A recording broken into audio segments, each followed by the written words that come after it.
On December 13th, 2025, an ordinary winter afternoon at Brown University in Providence, Rhode Island turned into one of the darkest days in the university's history.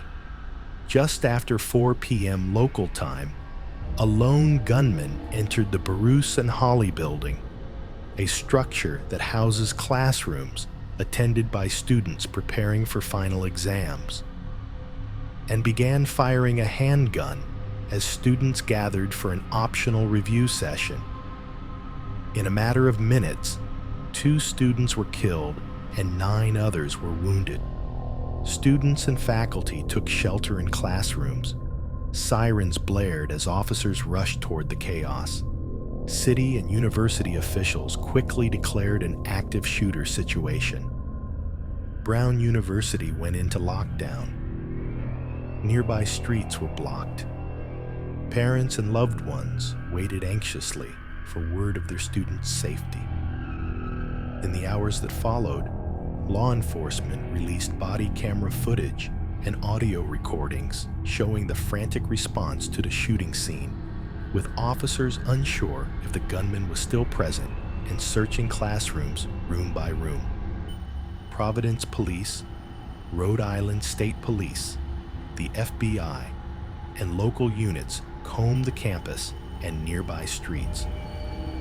The sense of urgency was palpable as investigators tried to piece together how the shooter had entered the building, fired dozens of rounds, and escaped without being immediately identified or detained.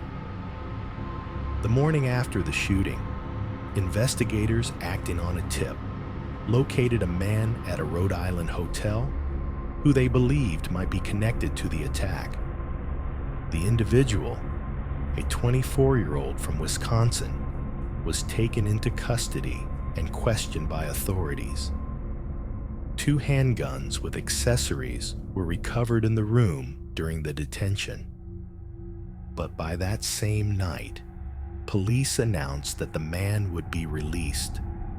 Officials said there was no basis to hold him as a suspect, and the ballistics evidence from the crime scene did not match the pistols found in his possession.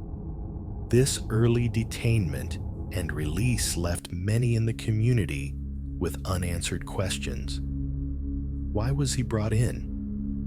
Why wasn't there a match? And how did authorities come to that conclusion so quickly? These questions hinted at both the complexity of the investigation and the frustration that would continue to grow. Police then released enhanced surveillance images and video clips showing an unidentified figure of interest walking through nearby neighborhoods hours before the shooting. Authorities urged residents to review private doorbell and security cameras in an effort to help identify the individual. A $50,000 reward was offered for information that would lead to the arrest and conviction of the shooter. Still, the shooter remained at large, and community tension grew as students returned to classes in the days that followed. Each hallway and rooftop camera viewed with new scrutiny. On December 18th, 2025, 5 days after the deadly attack, the Rhode Island Attorney General's Office, Providence Police, and federal partners announced a breakthrough. Investigators had tracked the suspected shooter, Claudio Manuel Neves Valente, to a storage unit in Salem, New Hampshire. Law enforcement obtained a federal search warrant and entered the unit, where they found Valente dead from a self-inflicted gunshot wound. A Rhode Island state court had just issued an arrest warrant for Valente, charging him with 2 counts of murder and multiple felony assault and firearms offenses related to the Brown University shooting.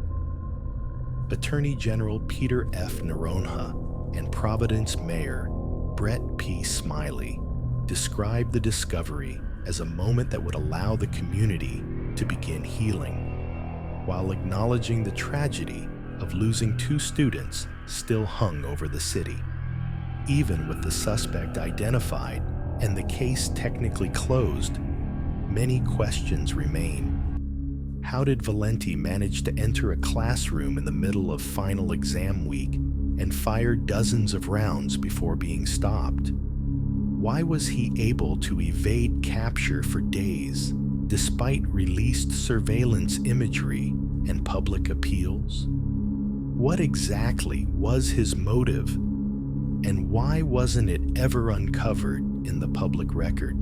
Investigators took extraordinary measures, including searching multiple states and issuing a reward. But the public narrative still lacks some pieces, especially regarding how he made his way onto campus, what he did between the shooting and the storage unit finding, and why there were limited warning signs before the attack.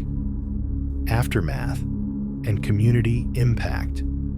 The 2 victims, whose families said they were dedicated students with bright futures, left a void on campus. Brown University canceled classes and brought in additional support services as students processed grief and shock.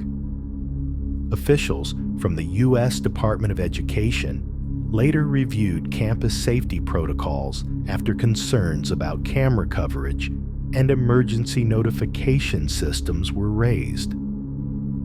Friends and classmates say that even with the suspect's death confirmed, the emotional effects linger, and the unanswered threads of the investigation continue to weigh on the Brown community.